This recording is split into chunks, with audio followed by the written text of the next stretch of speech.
to session 3 on this particular painting that I'm working from the photograph that you can see behind me here.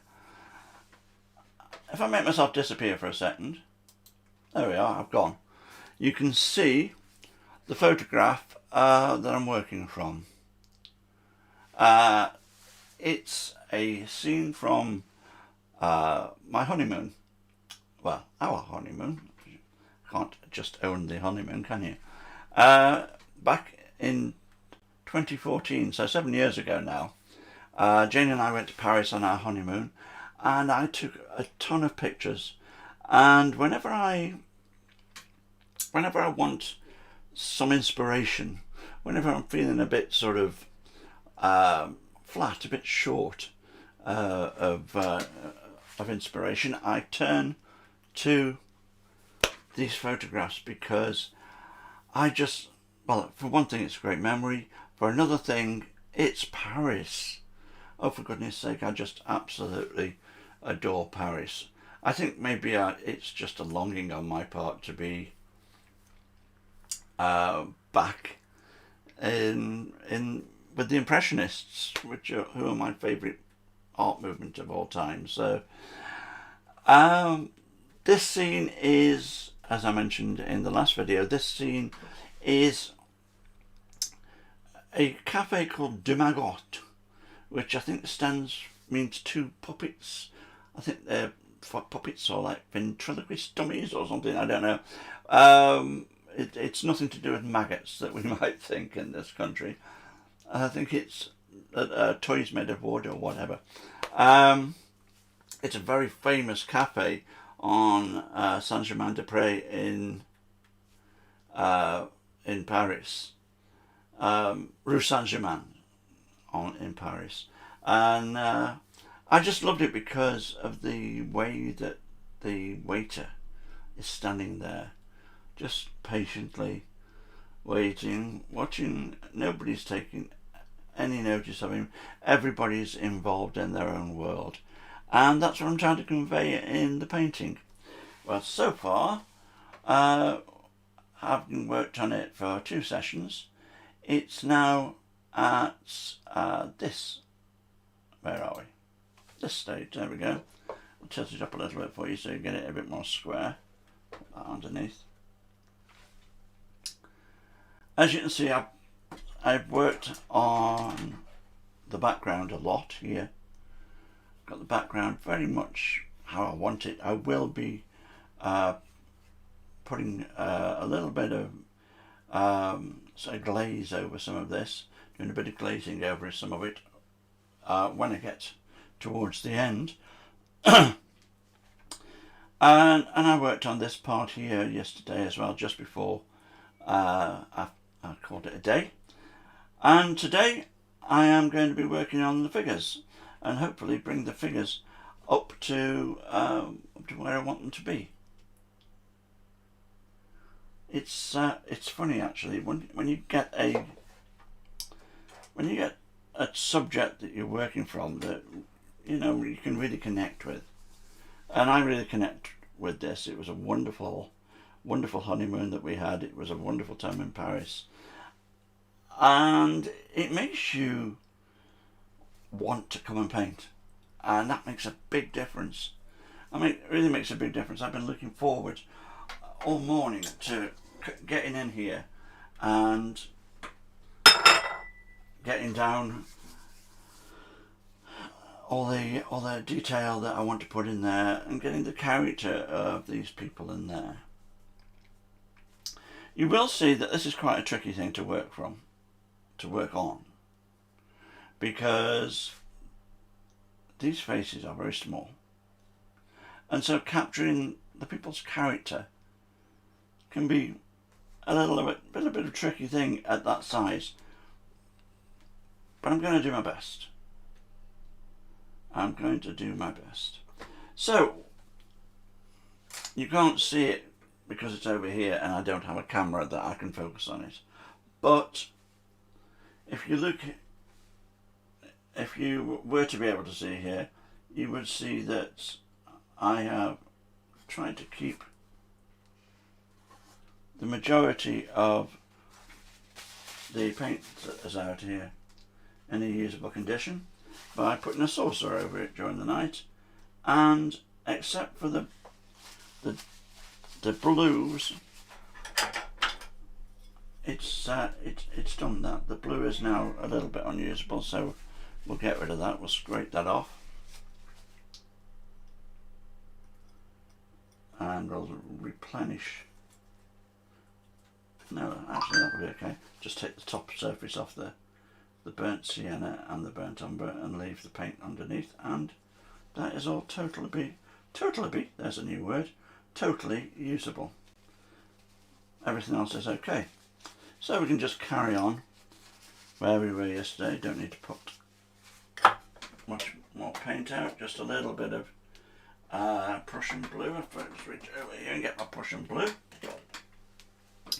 See if I can get the lid off. Yes, I can.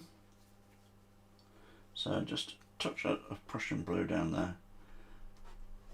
Not needing to put too much paint out. This is a small painting. It's not going to have a lot of paint on it. So just small blobs of paint. It's very economical painting this way at this size. And let's look at where we're going to start. We're going to start with this young lady here, I think. Just give me a moment or two to look at her, basically, just to take in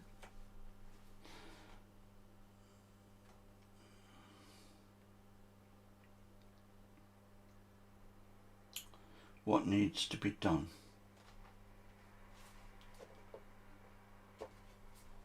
I'm working with Alkids as usual. They dry nice and quickly, so everything that I did yesterday is totally dry. I love Alkids. They work like oils for all through the session. All through the session they work exactly like oils, they feel like oils, they blend like oils. I mean, they are oils basically. But when you come to them the next day, they're dry, and you can move on and do glazing or do whatever it is that you want to do.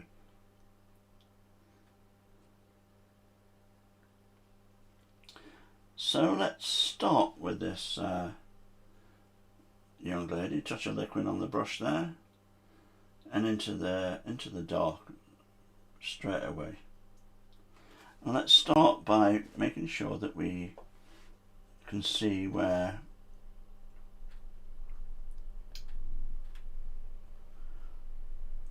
the blacks are of her top,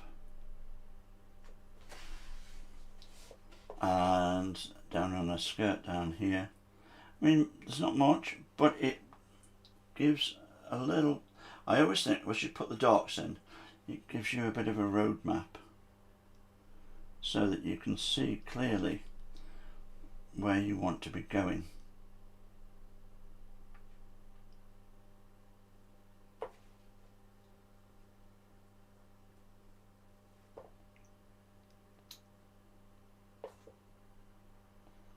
That's better. And by getting that in quite early on,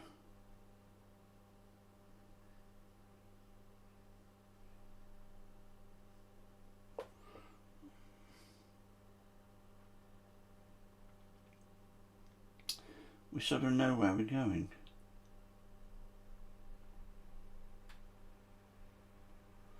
The paint, the drawing that I've got underneath is, it means everything's going to be in the right place, but there's no detail in the drawing. All the detail is being put in with the brush. So let's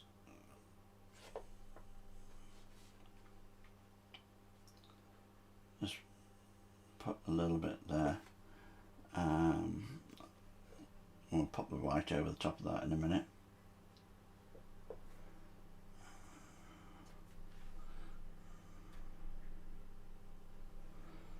Let's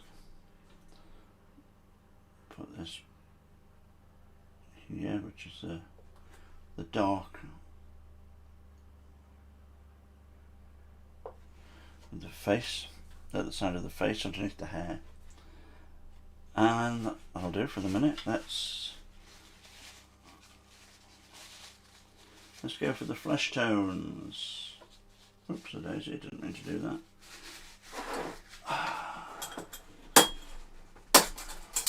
The chat room is on. If anybody wants to talk, I will be able to see what you're saying. I'll be able to converse with you.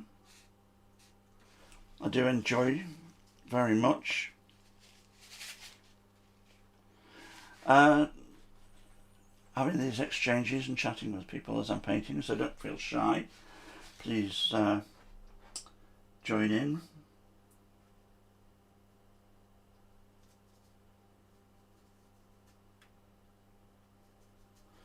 Now, working with a little bit of raw sienna, a little bit of burnt sienna,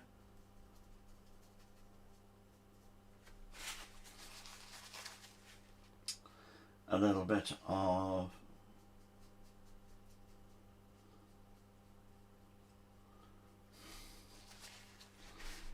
yellow ochre, a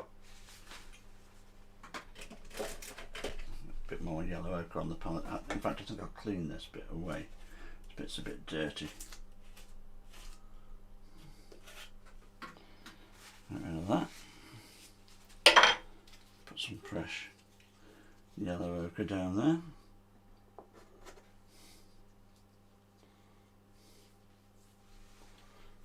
And get some flesh tones sorted out. But burnt sienna and yellow ochre give you lovely suntanny flesh tones. Mixing in with a bit of liquid.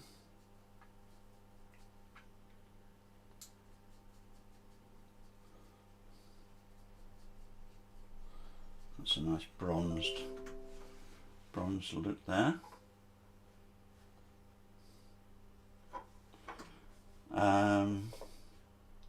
What's that going to be like? It's a bit dark actually for there. We'll just leave that there for the minute, but it will do. It will go underneath there properly. I'm not going to use that brush there. A bit thick for what I'm trying to do.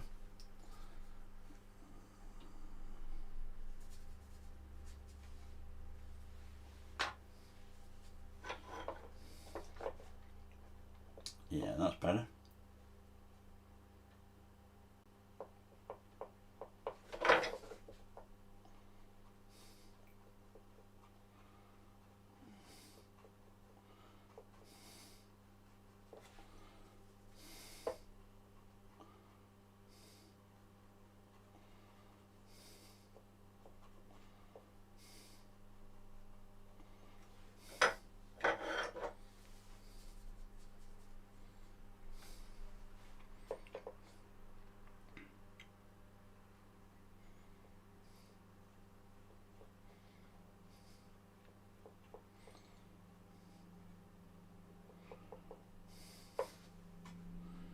Now lightening that up, maybe not too much. That is a bit too much. Let's see, actually, maybe it'll be okay. As we come down, that's it, we come to the side of the leg there.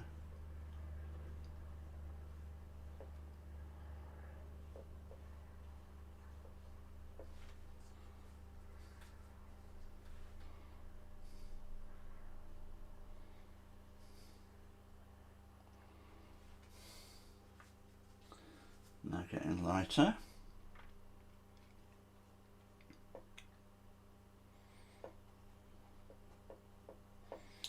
Gradually building it in and working towards the lights. A little bit of more white added to that.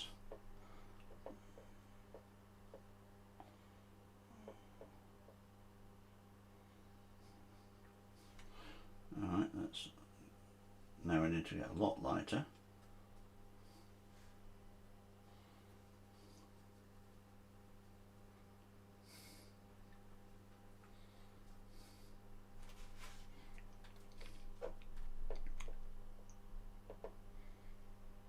That's it.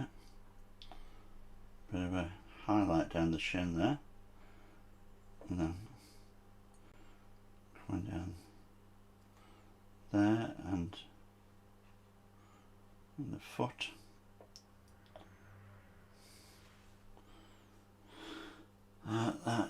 Let's go across the other side of the leg and bring in some darker tones, taking some burnt umber and bringing into it the yellow ochre, just to bronze it up a bit.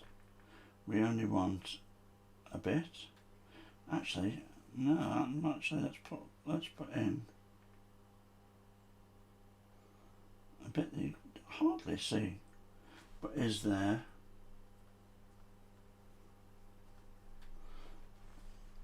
Where you can actually see a little bit of the leg that's crossed over in the deep shadow. All the little subtleties of things that happen in the deep shadow, they make a big difference, I think, to a painting. What happens in the shadows is fascinating.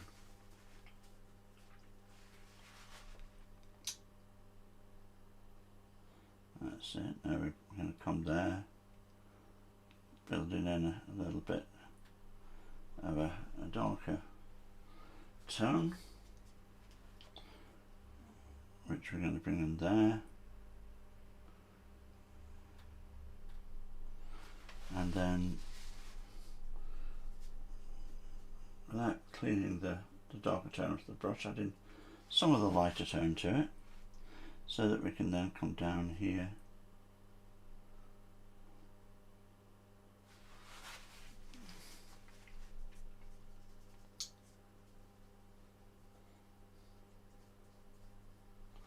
and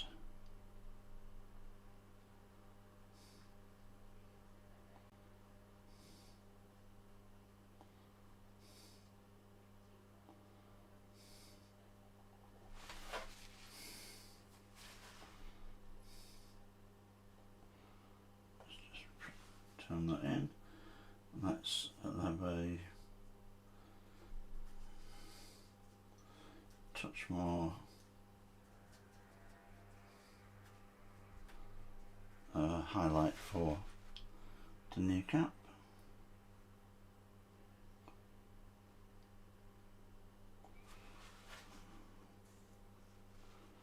A little bit of a darker shade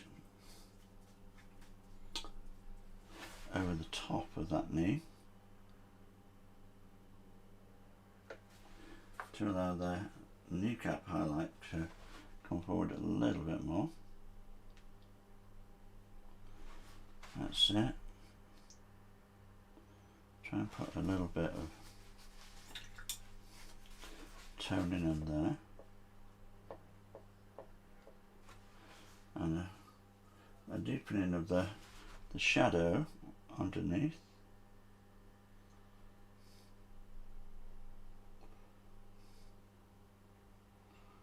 It's coming. It's just tickling it until it emerges. Morning, Raj, or afternoon for where you are. You are becoming steadily my most devoted fan, I can see it.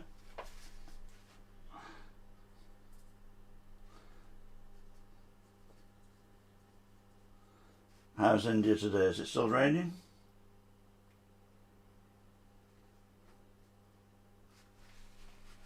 Thank you, it's coming along. I only just started really again, but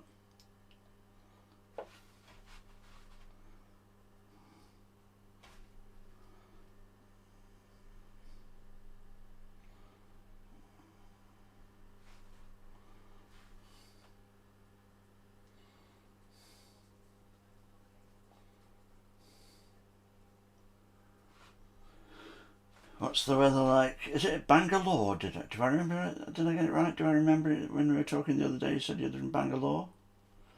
So what's the weather like, if I've got that right, in Bangalore today?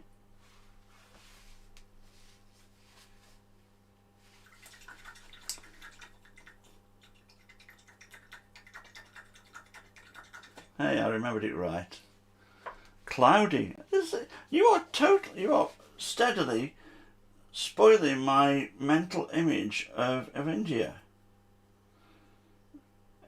In my mind, the sun always shines and it's always clear blue skies and all the rest of it.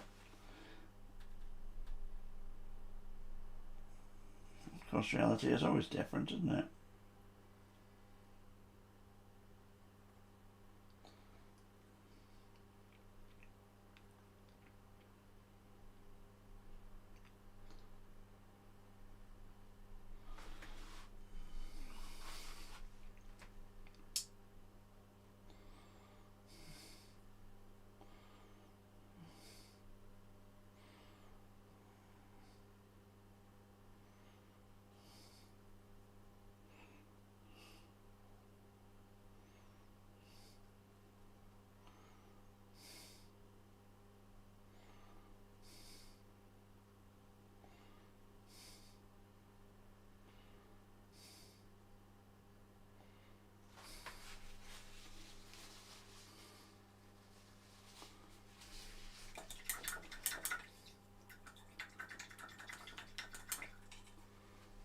So a bit of the dark tone now under here. Blend it in with the black.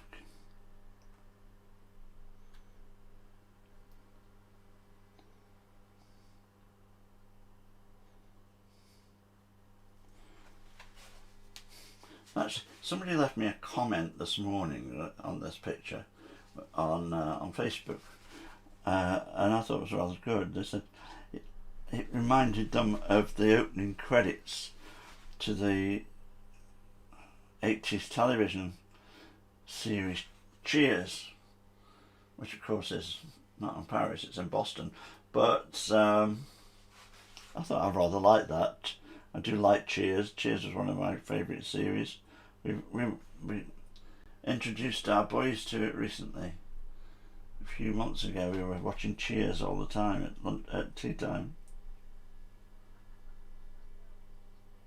And of course Frasier, of course, which was the spin-off from Cheers, which we have watched every episode of religiously. We loved it.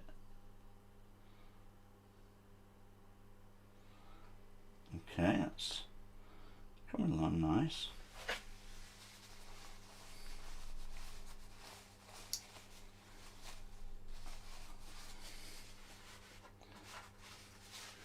Only summer. So is your summer coming to an end quickly now? Is it? Are we into autumn now for you? We're not quite there yet here. We're still in sort of the last few weeks of summer.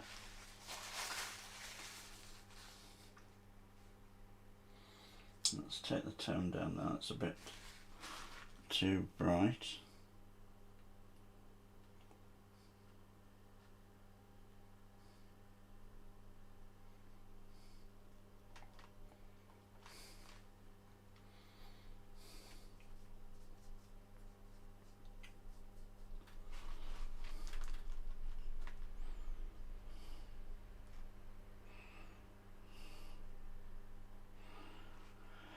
When you're working this small, you have to really sort of take into account that you cannot get,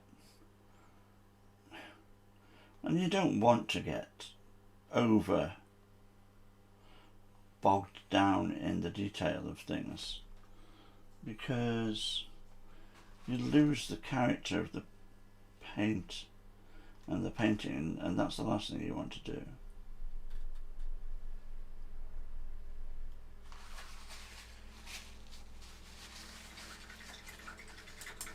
All right. Started in June, the monsoon season. I'm really showing my ignorance here about India. Actually, you're educating me. I think you can watch me paint. I'll show you how to do things on the canvas, and you can educate me in my geography.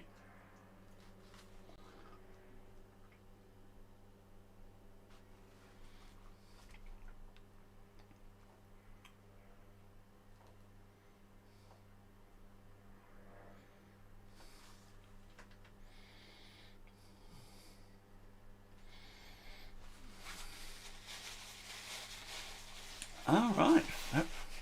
Wow, that's a total difference. Of course, I keep forgetting you're Southern Hemisphere, aren't you?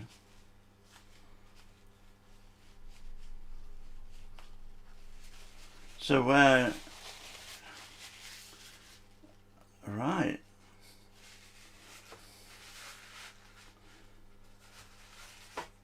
Of course, it's like. Do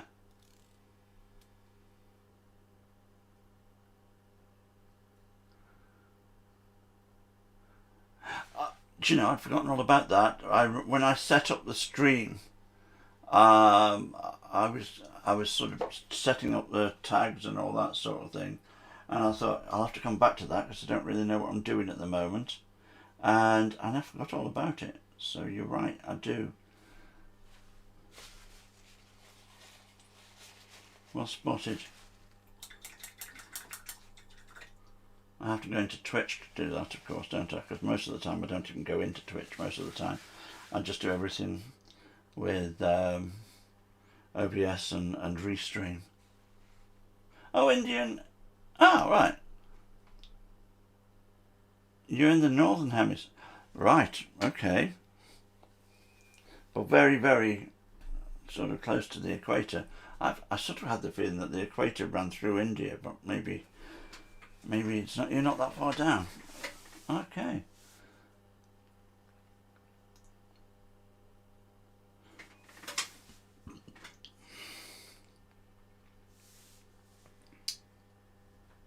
So let's have a little work on the arms there. You know, you just made me realise actually that in my head, I've only sort of been very binary as regards the as regards the sort of summer and winter thing.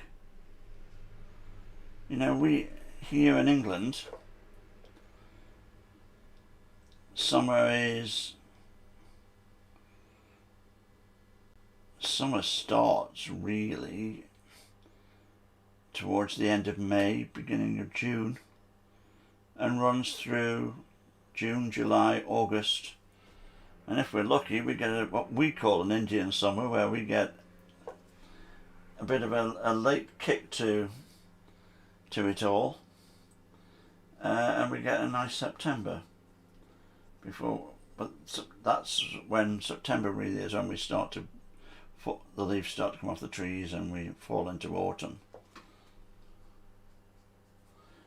And then, of course, I'm aware, of course, that Australia, of course, is very different. In Australia, when we're having Christmas in the middle of winter when it's cold, for them Christmas is a meal that they quite often have on the beach.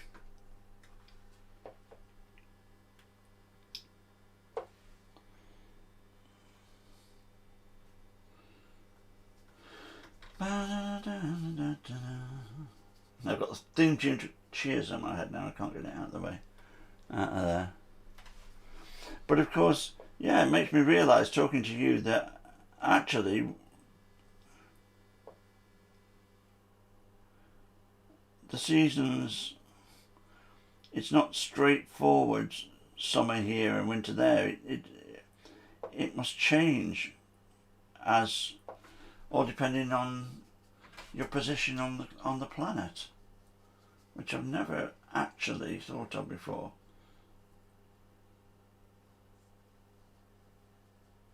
So your monsoon season is what we would probably think of as autumn, or fall, I suppose, as the Americans call it.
Well, yeah, I mean, you are a big country. I mean, compared to us, you're gigantic. We're a very small country here, really, when you think about it. Small country that's managed to do an awful lot of damage in the world over its years. Considering. Okay, that's a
trying to get a tone here for the underside of the menu. It's a green, but I have to be very, very careful because the Prussian blue is so strong that the tiniest touch turns everything very blue. Right, let's have a little look. She's got the menu in her hand coming up here. So at this point like this, that I realise that I've actually not drawn absolutely everything in. There's a bit more of a guideline that I could have given myself here.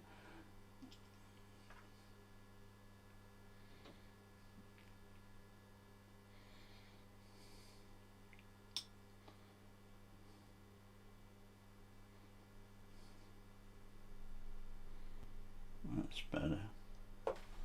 Just lighten it up a touch. Not too much, mind.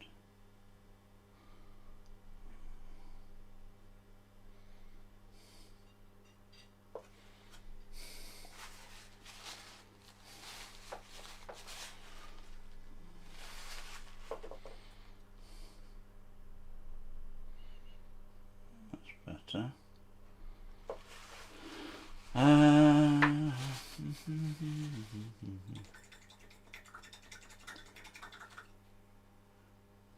Well, that's actually something that I have never ever thought of, actually. that I might be painting with cyanide. Do you know, no, puts things in a different perspective. It makes you realise, doesn't it, that actually a lot of the time when you're using different pigments, you've no idea what's in the damn things. In fact, I had an incident many years ago when my daughter, I mean she's now in her mid-30s, but when she was a little girl, when she was young, she would come up to the studio I had then, which was out in the countryside near in what we call the Peak District, and right in the middle of nowhere, and she'd come up with me while I paint, and I'd paint, and I'd give her some crayons and a bit of paper and everything, and she'd sit and she'd draw, and she'd enjoy herself.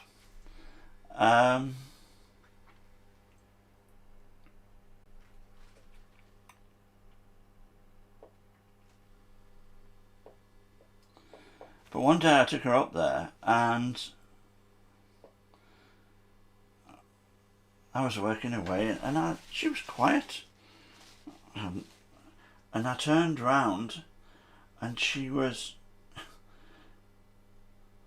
all around her mouth was brown, sort of ochre brown. And what she'd done, she'd got hold of some of my pastels,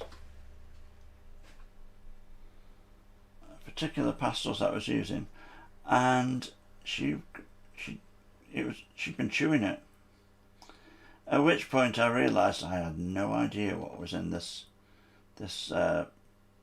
pastels at all, and I panicked a little bit and thought, I need to find out if they're safe.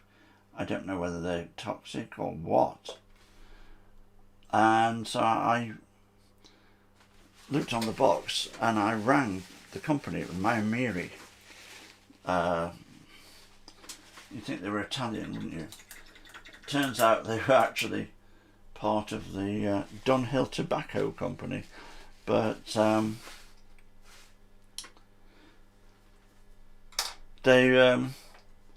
I said, what's in these paints? What's in these pastels? And they said, we don't know, we'll have to get onto the lab. And we had phone calls back and forwards, with them ringing Italy and trying to find out what was in these paints. And in the end, luckily, it was all right. But it was quite scary for a few hours, as I had no idea what she'd ingested, or whether she was going to be ill, or what it was going to be like, you know.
Yeah, that's right. Well, a lot of paints for many years contained lead. An awful lot of paints contained lead. I mean, lead white was notorious.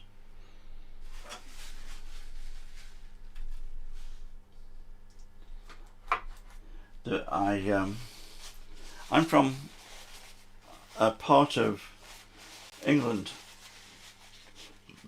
Originally, I'm from a part of England called Stoke-on-Trent, and we're known as the Potteries because for many years we were the world centre for pottery making. And one of the skills, of course, on the pottery factories were what we call the pot banks, was freehand painting. And the painters would sit very patiently, day after day, painting figurines and painting plates and all that sort of thing. But a lot of the pigments that they used had lead in them, and it was not uncommon for them to, over time, become very ill.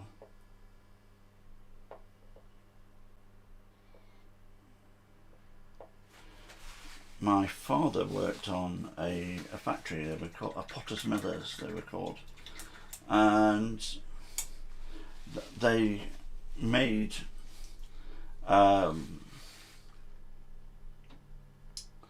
on the factory they made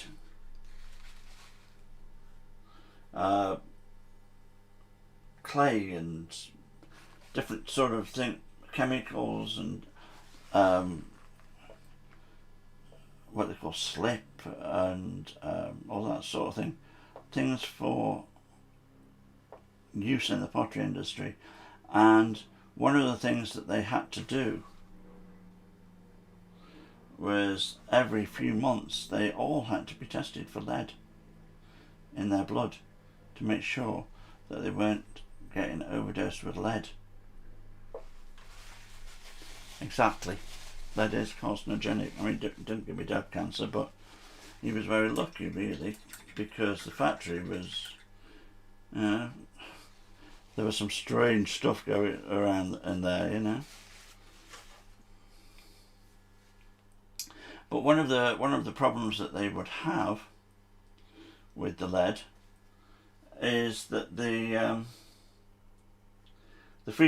back to the freehand painters. The freehand painters would have this habit to point their brush to get a very fine point in their brush. They would put the brush in their mouth and suck it to a point before they dipped it into the paint. And of course, every time they do that, they're taking in tiny quantities of lead. And it wasn't until later in the 20th century, I don't think, that they realised what was happening. I don't think they realised that they were poisoning their staff with it. I mean, we do many things and we did many things for centuries that were killing people that we didn't realise. There was a time when we did realise, and then we had to force companies to change their practices, because it was all, of course, when it comes down to it, in the end it's all about money, isn't it?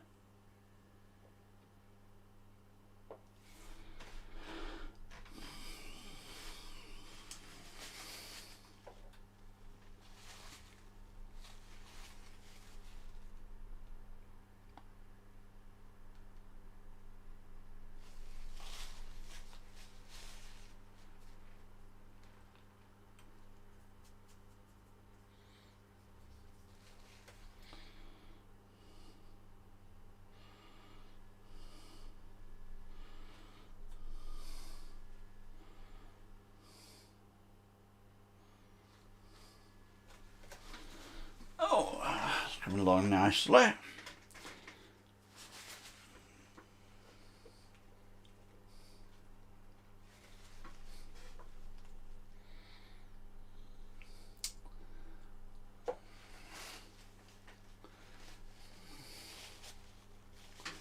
I don't think I can avoid it. I think it's time to look at... I think it's time to put some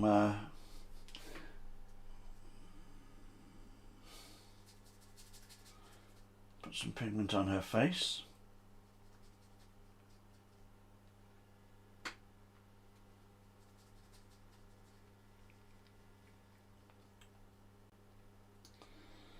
Starting of course with the darker pigments.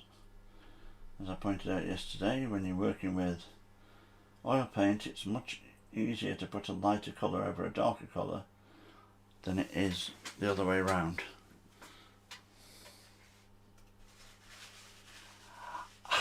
Do you know, I had a go when I was a teenager. I mean, we're going back a long time, and we were taught about egg tempera and all that sort of thing, and I do remember vaguely having a go. What it turned out like, I can't remember, to be perfectly honest. It's a long time ago, but it's I've watched people paint in egg tempera. I've watched videos of people painting in tempera.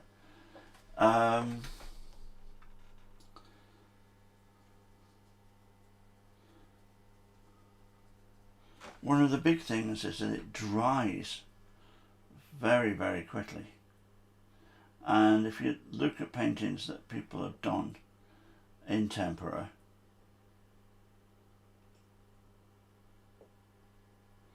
you will find that they are invariably made up of lots of very small brush strokes that all come together to make the picture work. Andrew Wyeth, Christina's World. One of my very favourite paintings of all time.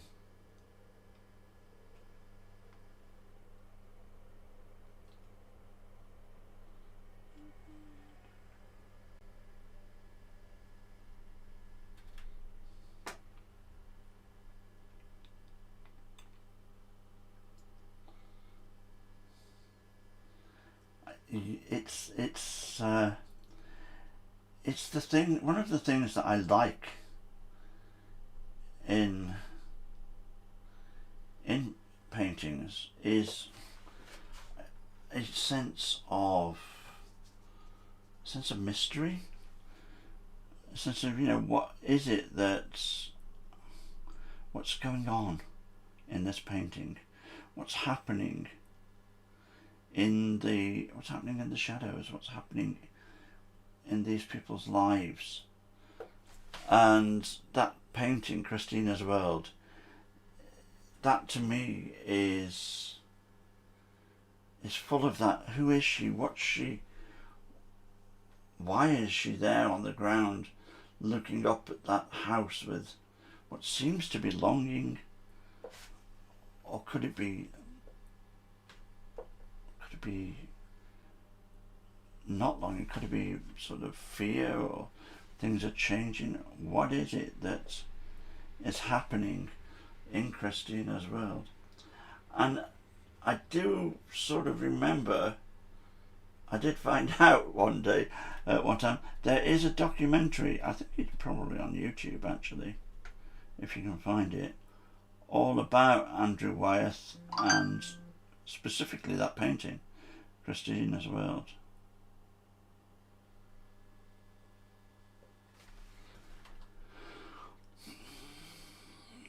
And that's it. You see, I like Wyeth. I like Hopper very much. And going back before them, I'm very keen on Degas.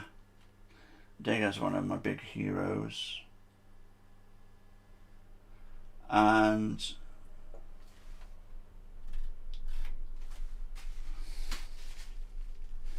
very much again, characters in there, and you want to know what's happening in their lives. There's the wonderful pictures. Yes, cause she was a real person. She wasn't made up. She was a real person in that Wyeth actually knew.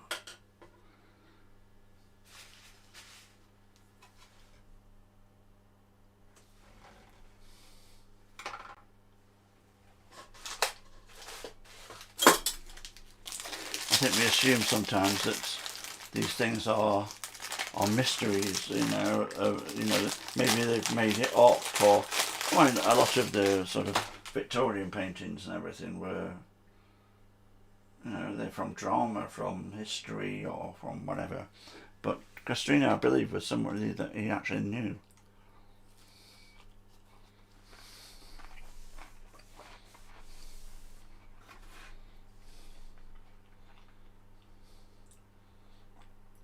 This being the 20th century, no, sorry, 21st century, even I'm behind the times here. While I'm painting here, you can probably Google that and find out.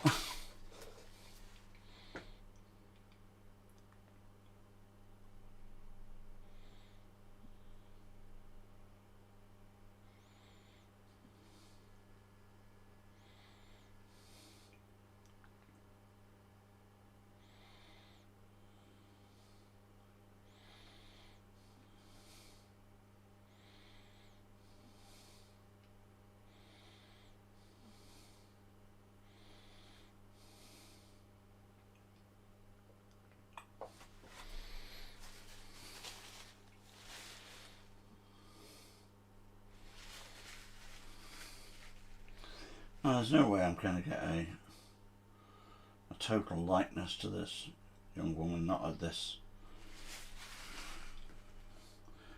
size, but I will hopefully capture some of her essence.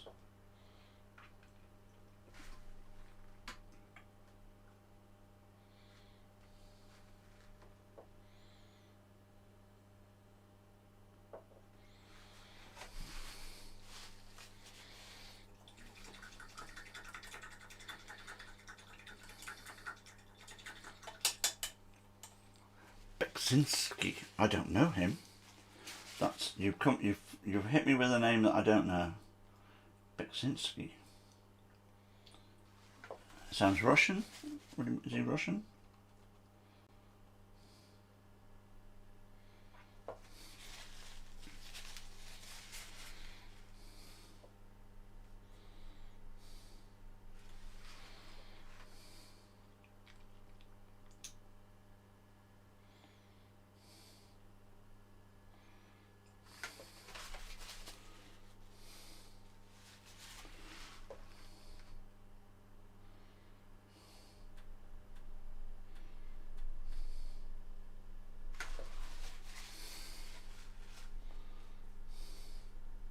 Polish.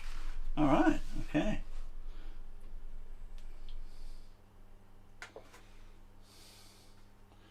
I do like watching art documentaries. It is one of my favourite things to do.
All right, okay. I was very into surrealism when I was young. It was, I think as a teenager, it was one of the first sort of art movements that I really sort of identified with. But I've never heard of him. Bacon was a strange man. Bacon was a very, very strange man. Have you ever seen photographs of Francis Bacon's studio? You would think you were looking at I mean, mine isn't the tiniest thing in the world, but you would think that you were looking at some kind of paint rubbish dump. It's like every tube of paint that he'd ever used, he'd never thrown it away or anything. It was just thrown to one side, and there was this mountain of empty paint tubes around the place. It is absolutely... Hold on. Carry on looking at the painting for a minute.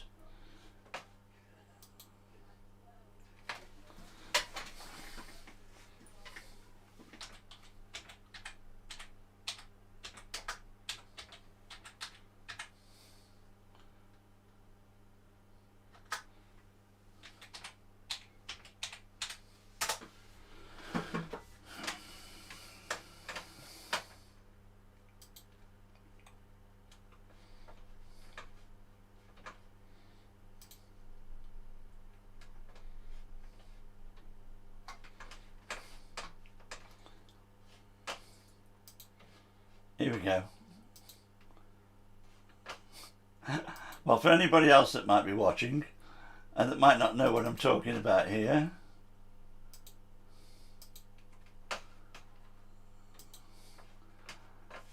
get a load of that.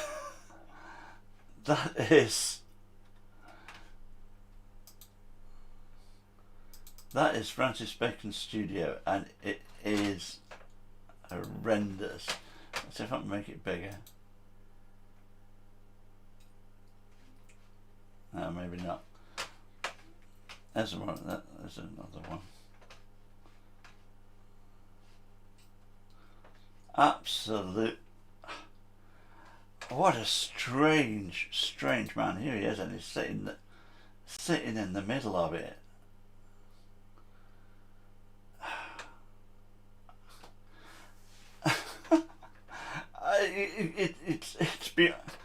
It's beyond words, isn't it? Really.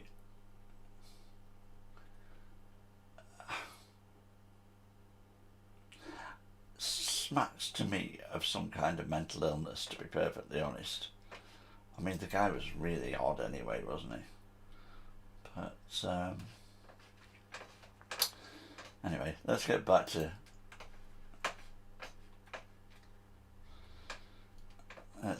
what I'm doing.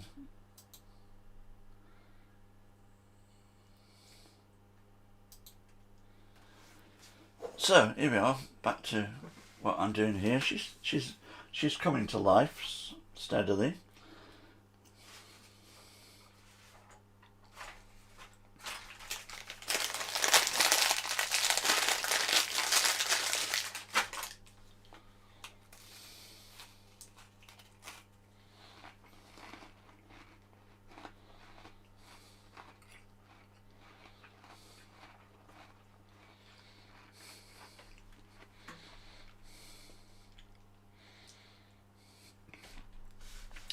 I think it's a strange thing with bacon as well, because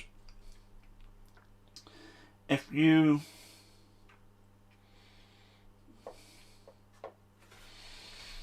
take a look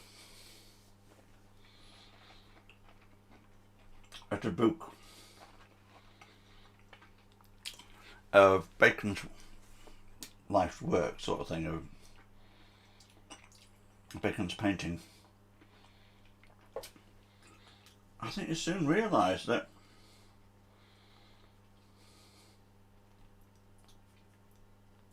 Francis Bacon had one idea and just repainted it over and over and over and over again all his life. almost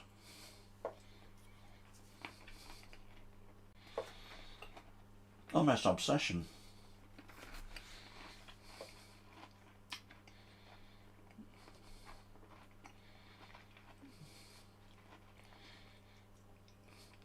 I mean, to be honest, I wouldn't be surprised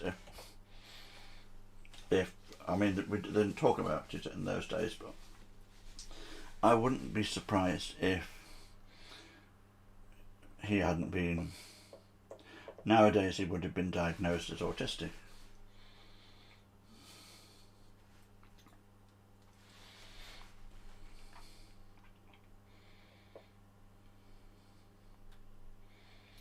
That sort of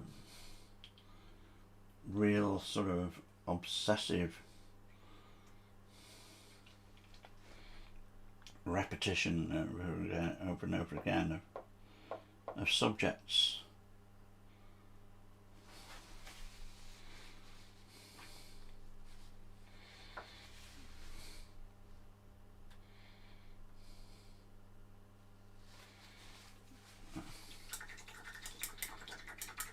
Maybe.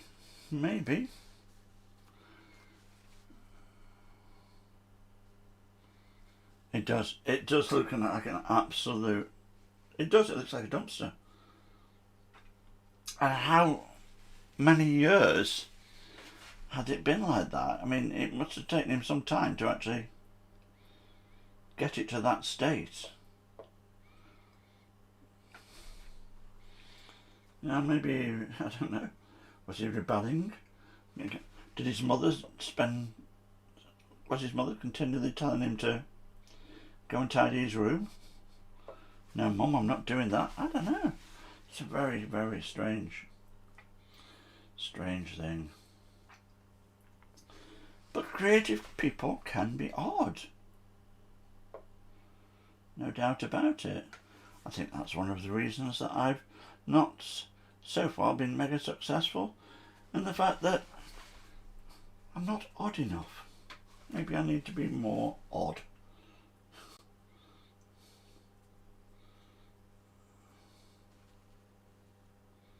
I mean, some artists made a lifetime's work out of being odd, of course. I mean, Dali made a reputation for himself out of being odd, and he probably became more and more odd to live up to that self-made reputation.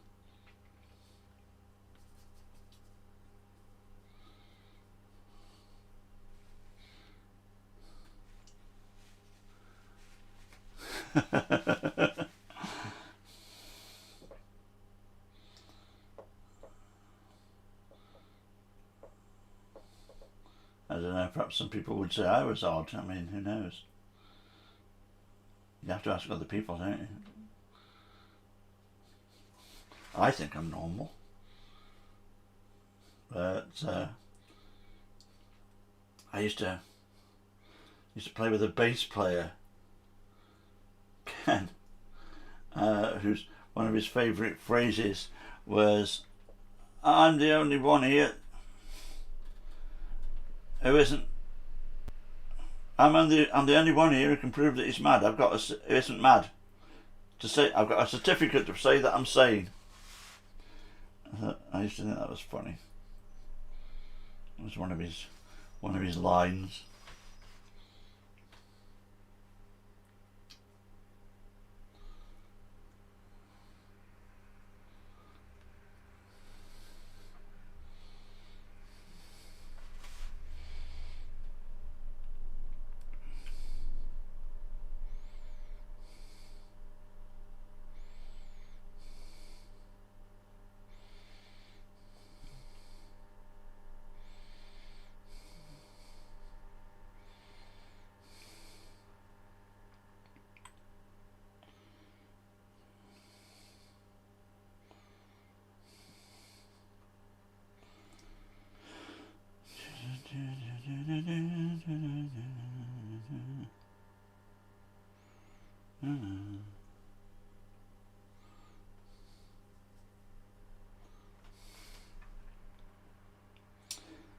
people realise the work that sometimes that goes into small paintings.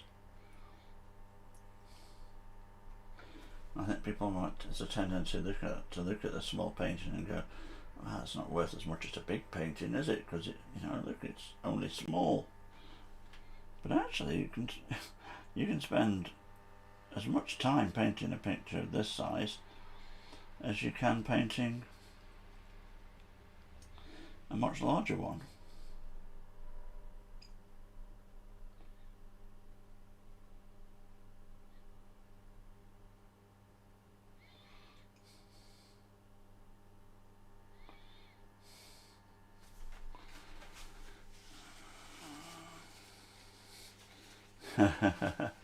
Oh, good old Bob.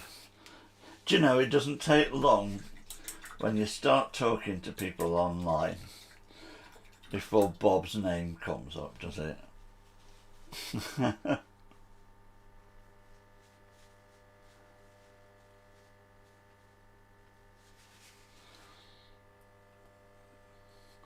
I mean, Bob's persona, that was a strange one, that was, because Bob Ross, I don't know whether we've talked about this before, I know I've talked about it with some people.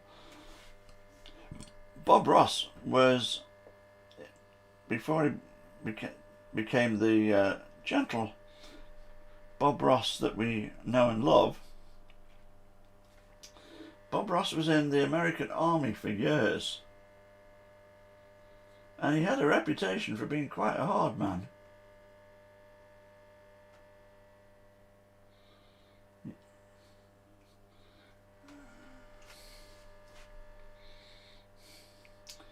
Well, he's certainly well known on Twitch, isn't he?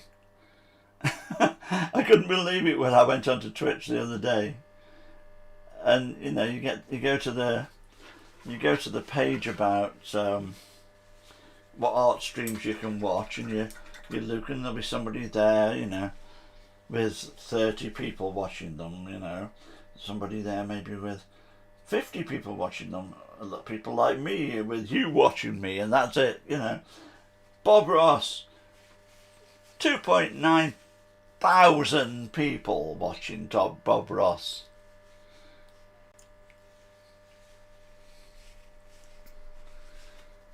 He's on all the time.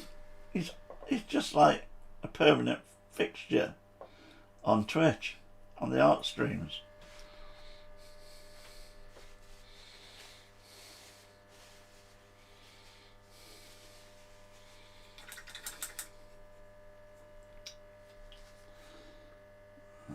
That's some yellow ochre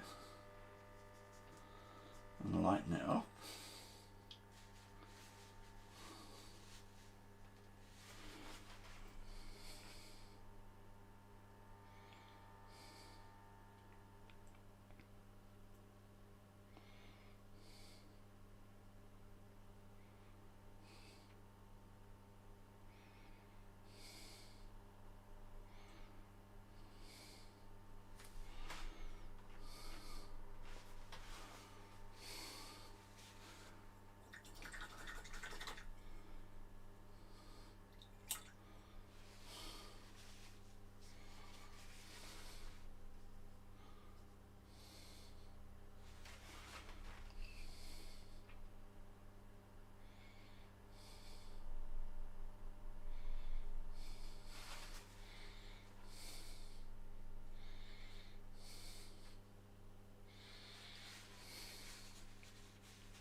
Coming. I love the way, that's a great description actually. I love the way they come to life. It's my job is to bring them to life. Anyway, it's been lovely chatting to you again, Raj. I shall see you again soon. I'm going to try and finish this one today if I can, though I don't know. An awful lot of other things been happening in life lately, so I'm not managing to get in the studio for as many hours a day as I would like.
Yeah, I will. I'm not quite sure what tags to add actually. I'll have to do a bit of research because most of I tried to sort of look at see what people were um, putting on tag wise, but most of the people on Twitch are painting in a very, very different style to me, so wasn't quite sure what to do there.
Time to replenish the white here, I think.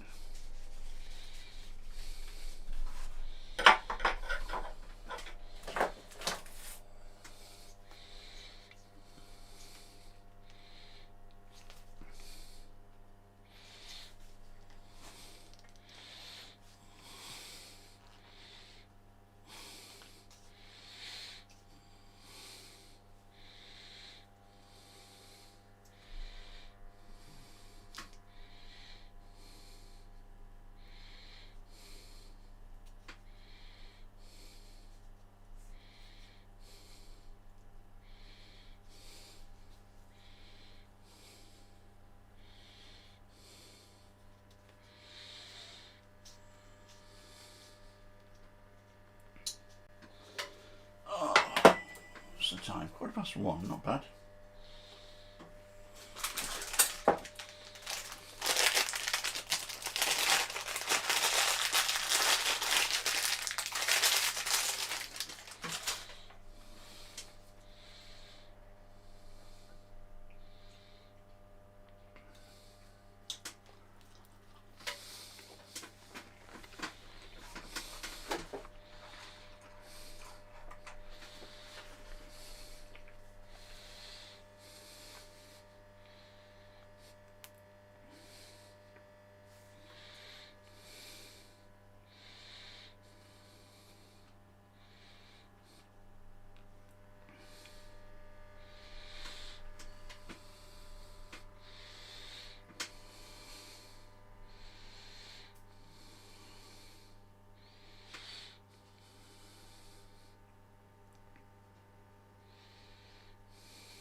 Come on. And something to listen to in the background here.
Hi, my name's Phil. I like talking about politics, and in this video I'd like to talk about the historic lows that Brexit has delivered us. In this case, historic lows of stocks owing to the collapsing supply chain, with a warning from, amongst others, the chair of Tesco that supermarket shelves could be empty at Christmas. But first, if you'd like to be notified of daily news and politics, please subscribe to the channel and click the bell notification icon. So yesterday I saw someone showing a clip from Daniel Hannan from 2016. Not a household name, but he is one of the key drivers behind Brexit, really. One of those puppet masters, really, behind the scenes that distracts us all with their toys, Boris Johnson, Nigel Farage, Jacob Rees-Mogg, whilst pulling the strings behind the curtain. He was saying in 2016 that in 5 years' time, Britain will be flourishing as never before, and people will look back and wonder why we didn't do this long before.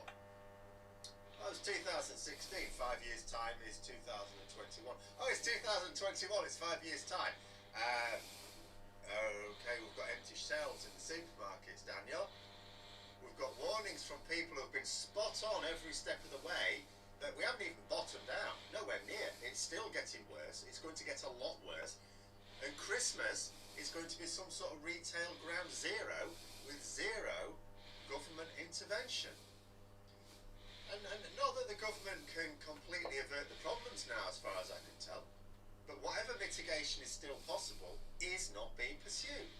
The government's response to staff shortages is to moan at businesses for having staff shortages. The problem, staff shortages. Stop having staff shortages. Right? Where are we going to get the staff from? There's staff everywhere. Where? We know that supply chain experts accurately predicted the pressures that Brexit would bring and the consequences we would see. But I also wonder if they realise that we have a government that does absolutely nothing about it.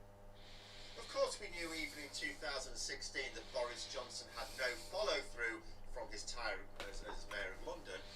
We didn't know he'd be running a government of empty-headed sycophants. It was a risk, of course. We all knew he coveted the job, we all knew he'd be bad at the job, but it wasn't certain he'd get the job. Some might have even considered it unlikely. It wasn't popular within the Conservative Party, the Parliamentary Party, with other MPs. And the point I want to make here is that we may be even more screwed by Brexit than perhaps even those in the know could appreciate years ago. You know, there's a graph from the Confederation of British Industry, the old CBI, doing the rounds. This one is as it was published in the New Statesman. It shows distribution and retail stock levels over time from 1983. It goes up and down, of course. You know, you stockpile ahead of high demand, and in high demand times you deplete those stocks, back up again. But this graph throughout most of that time is always in the positive. That means there's always more supply than demand. More supply than demand. Where the graph dips below the line, that means we've got shortages. Now you can see this happened round about 2002, 2008, 2010. Nothing horrendous. They dipped a little bit below the line and then bounced back up. Look where we are now. At the extreme right of the graph where we are now. But before we explore that a bit, let's take a look at that high there just before. 2019 it started, 2020 a bit. Historically high. Huge high. The reason for that is because experts in the supply chain knew what was coming and they stockpiled like nobody's business. Our storage basically ran out in this country. Remember the Cold Storage Federation saying we're full to capacity. We've run out of storage space. And this is what I mean about actual experts knowing what the consequences of Brexit would be. Before Boris Johnson had become Prime Minister, before the withdrawal agreement, before we even knew for certain we were leaving the EU, before we left the customs union single market, before all of that, before we knew for certain exactly what Brexit was, we were stockpiling like never before. Even just the risk of leaving the customs union and single market meant we had to build up stocks. That's what got us through the first months of Brexit proper this year. That's what stopped us going over the cliff edge at the start of the year. We were trying to point out when at the start of the year when Brexiteers were going, oh, where's these queues of lorries then? We were trying to put out, well, one, in the lorry parks, two, where's the lorries? That's what I said at the start of this year. Where's the lorries? You know, the problem with lorry queues is not lorries stuck on the road. I mean, it is for the people of Kent. The problem with queues of lorries is lorries not going through the border. Well, they still weren't going through the border. Why not? Because they'd stockpiled the month before. So there was much less demand for those lorries. But the stock still wasn't coming in. You know? So we've been using those stocks up as the year's gone on, but we haven't been able to replenish those stocks. The just-in-time supply chain has already collapsed. You know, this is what our stocks are like now. Bear in mind, we're not even applying checks to goods coming in from the EU. That's nothing to do with customs checks. It's nothing to do with border checks. Not directly. We're supposed to be applying some checks from October. I still can't believe the government won't delay them again because we're not ready. But here we are 5 weeks away and no such announcement has been made. If those checks are implemented, we are not remotely prepared for them. We don't have the staff, we don't have the facilities. It will be cataclysmic. Where we are now has nothing to do with Brexit checks other than some of the lorry drivers are stuck on the outbound journey. The checks inbound are not taking place. That is down to staff shortages.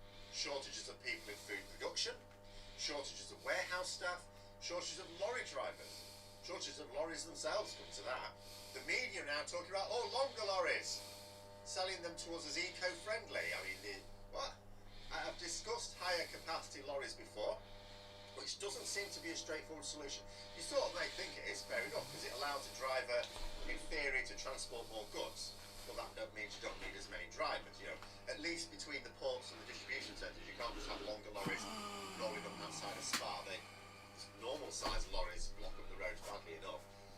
But you know, in theory, between ports and distribution centres, if one lorry driver can transport more stuff, yeah, it eases the pressure on the driver network. Although I don't know where these longer lorries actually are. But then what about loading and unloading? Doesn't help there, does it? It just makes that take longer. And that takes a good chunk of the time. And this is affecting all sorts of things. It will obviously affect non-essential items more than essentials like food, because we have to prioritise the essentials. You know, we can't have things being distributed around the countries like mattresses and bed sheets and parasols if we can't get food around the country. And consider this: so we'll have to prioritise food, and we already have shortages of food. So let's get back to that comment from Daniel Hanan. We'll be flourishing and wonder why we didn't do it a long time ago. So why aren't the Brexiteers boasting about all the flourishing we're doing? Why aren't there propaganda outlets cheering on all the wins?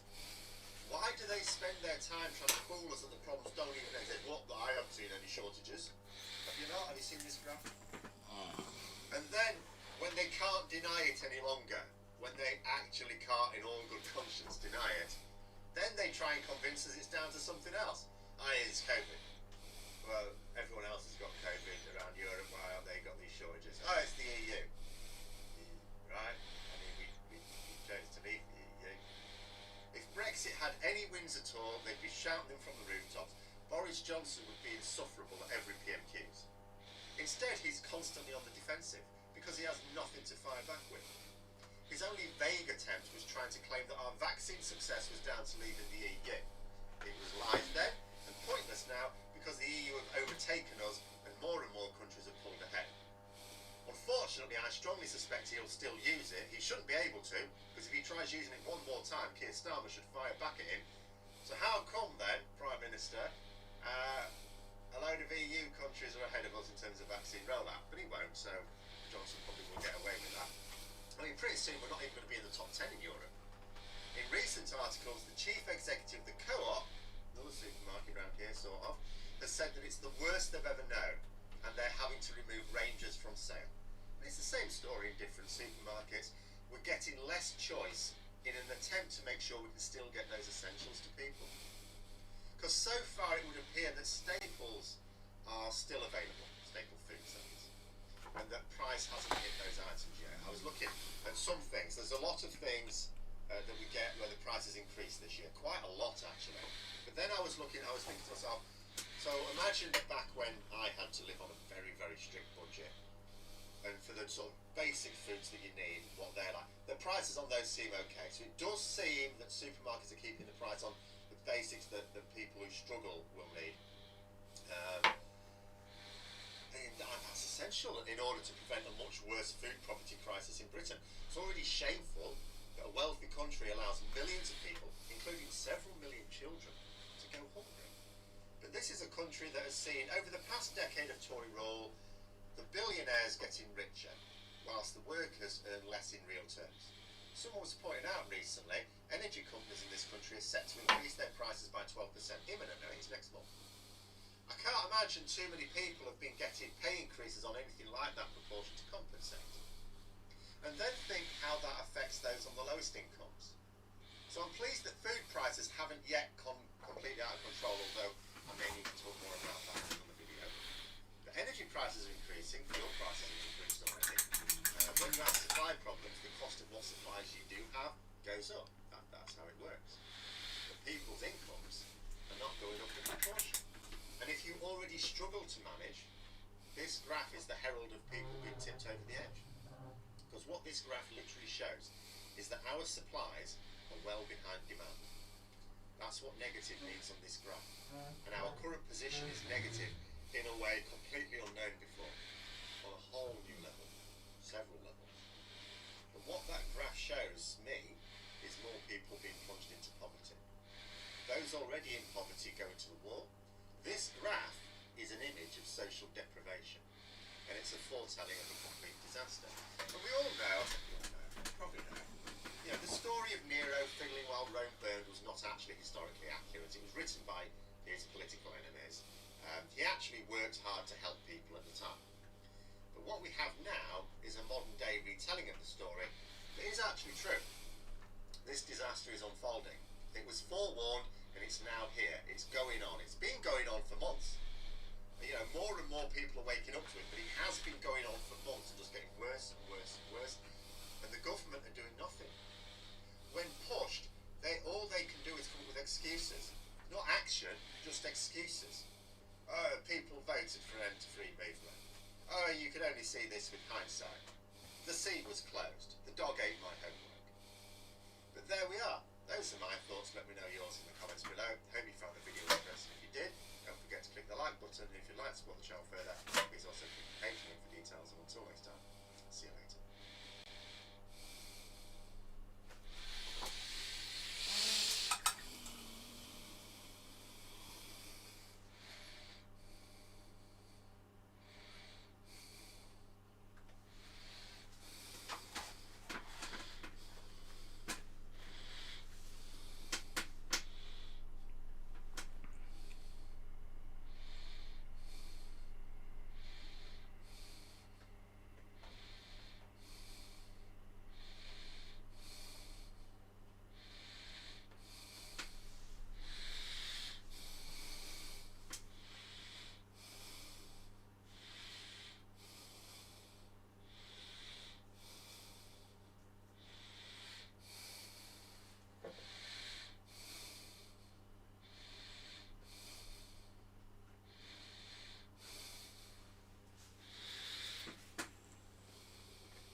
Right.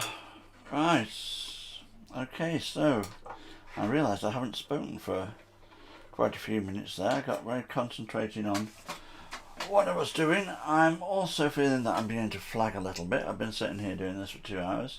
I need to get up and move around, wake myself up a little bit before I do some damage. I'm quite pleased with the way that it's coming. It's I'll just prop it up for you and so you can see it properly. That's where it's at the moment. Hopefully I'll be able to get back in here later on and do some more. It isn't that far off completion, maybe another 2-3 hours work or so on it. And people wonder why original art has to be the price that it is, because it takes time, and time is money, as anybody who is in business with themselves knows. So that's where it's at for the minute. If anybody's still out there watching, thank you very, very much for joining me this morning. And I shall be back later on, hopefully, to get some more done on this one and bring it closer to fruition. Thanks again, and I'll see you later. Bye-bye.